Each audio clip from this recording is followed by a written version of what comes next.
My priorities for the department are clear: to unleash a golden era of American energy dominance, strengthen our national security, and lead the world in innovation.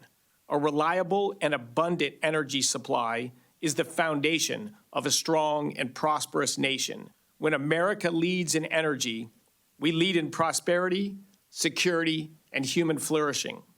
Achieving this vision means fully leveraging the resources that have powered our country for generations. The United States is blessed with the abundance of coal, oil, and natural gas, and the Trump administration is committed to using them to provide affordable, reliable, and secure energy for the American people. And that's Energy Secretary Christopher Wright testifying before the House Appropriations Subcommittee on his department's 2026 budget. The Secretary highlighting 3 new policy actions projected to save taxpayers more than $935 million each year. The department will now limit the indirect costs of funding for state and local governments to 10%, 15% for both nonprofits and for-profit companies. And joining me now is the man himself, U.S. Energy Secretary Christopher Wright. Mr. Secretary, good to have you. Thank you so much for being here. Tell me where you are in your process here, because we've spoken so much about the president's directive to drill, baby, drill. You've just testified about all of the energy capacity and the alternatives that we can tap into. Where are you in the process, and where would you say this is going? In what kind of time frame?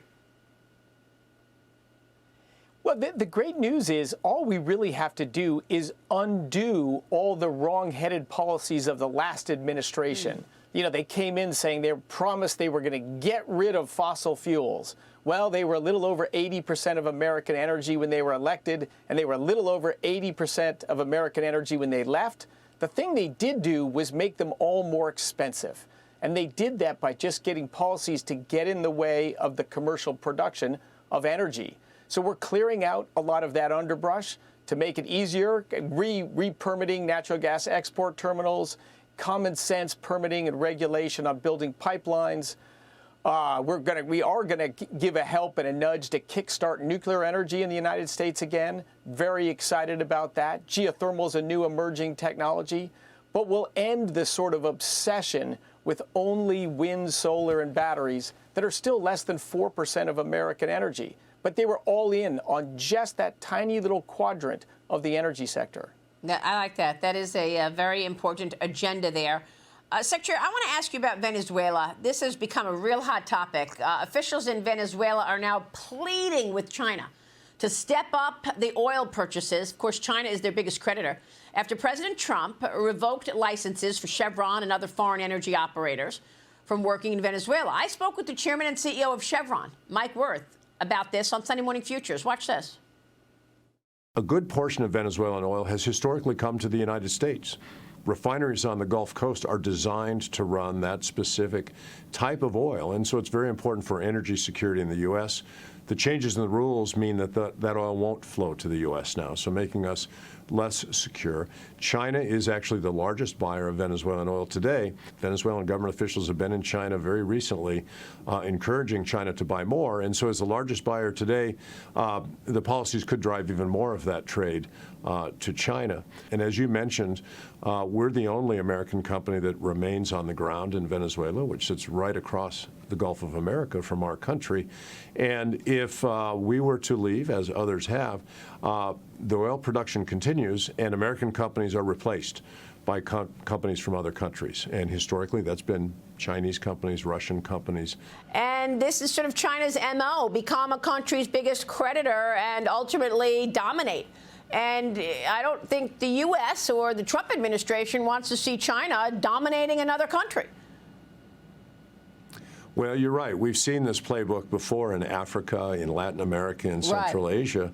And China has created a stronger presence, stronger influence, and control over economies and governments around the world through using their economic assets and position to do so. Secretary, what do you want to say about that? Look, Venezuela was this great success story in the 1970s, 1980s, one of the wealthiest countries in Latin America, a great American ally, a huge and growing energy system that it was very heavily dependent on American companies. It was a great partnership. You know, then they started to slide downhill. Then they elected two communist dictatorships that took away democracy and freedom in the country. And the U.S. is trying to figure out how to steer Venezuela back to a civilized nation, back to one that doesn't threaten his neighbors, doesn't impoverish its people, and send criminal gangs to the United States.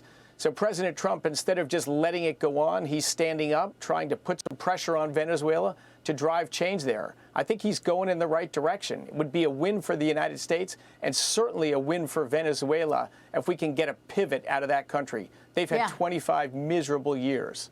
That is a great point, and that is really a practical way of thinking about it. If Maduro is out, maybe things change. I will be continuing this conversation about America's business in Venezuela with Venezuela's Maduro's opposition leader, Maria Corina Machado, is my special guest live on Sunday Morning Futures this Sunday. So that will be something we will get into. But let me get back to U.S. domestic production, because the Department of Energy canceled a $4.5 million Biden-era contract to create green energy logo and website. What were they doing? Just focusing all on DEI and sort of, you know, I mean, the Washington Reporter found almost $100 billion in Green New Deal funding was doled out in just the last few years of the Biden term. That included $53 billion in loans and an additional $40 billion in conditional commitments to various companies. Mr. Secretary, how important has it been for you to erase all of this? Oh, it's huge. And that was the urgency for me to get a high-qualified team and dive into these agreements. And Maria, you just gave the summary numbers, but let me repeat. About a little over $40 billion was supplied in support through the Loan Program Office in its 15 years of existence, a little over $40 billion, and then almost $100 billion in the 76 days after they lost the election and before President Trump's inauguration. Look, if those were great ideas that were benefit to the America, why didn't they do it in the 2.5 years after the Inflation Reduction Act was passed? Why did they wait till they lost the election? They changed terms and loan covenants. They basically tried to set bombs to make it hard for us to unwind the mess they'd created. That's just not a responsible way to treat American taxpayer money and to move our energy system forward. So yes, we've stepped into a lot of mess, but this stuff's all fixable. We've got an aggressive team going after it. And you see already American energy prices are down. Investments in America to bring jobs back are up.